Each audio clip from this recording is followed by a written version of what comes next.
Di bababa sa 5 ang patay matapos maipit sa gumuhong Chuzon Supermarket sa Porac sa Pampanga dulot ng lindol kahapon. Patuloy ang search and rescue operations kahit magdamag.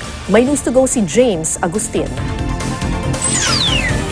Ganito ang itsura ng Chuzon Supermarket bago ang malakas na lindol kahapon. Pero gumuho ito at tanging ika-4 na palapag na lamang makikita sa ngayon. Walang tigil sa search and rescue operation sa mga otoridad.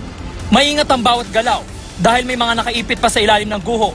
5 na ang nailigtas. May mga sugat sila sa mukha at bakas ang panghihina. Agad silang dinala sa ospital. Nakuha po sila sa may bandang opisina po nila, may mga nakadapa po.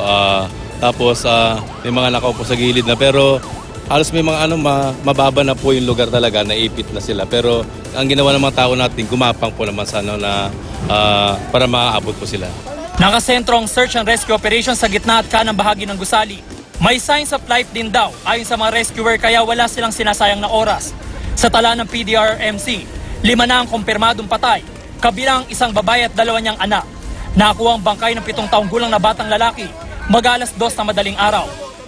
Yung pag-collapse ng building, para siyang sandwich, so mahirap siyang dumaan sa gilid.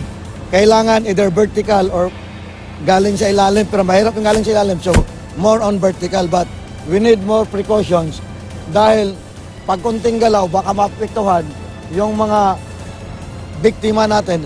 4 na palapag ang bumuhong gusali. Ang unang palapag ay supermarket. Opisina naman ang ikalawang palapag. Habang ang ikatlo at ika-4 na palapag ay mga boarding house sa mga empleyado. Ang DSWD, handa raw magbigay ng financial assistance sa mga biktima.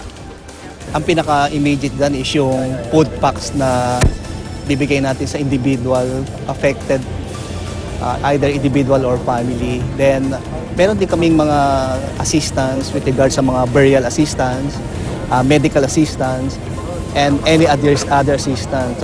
James Agustin, GMA News.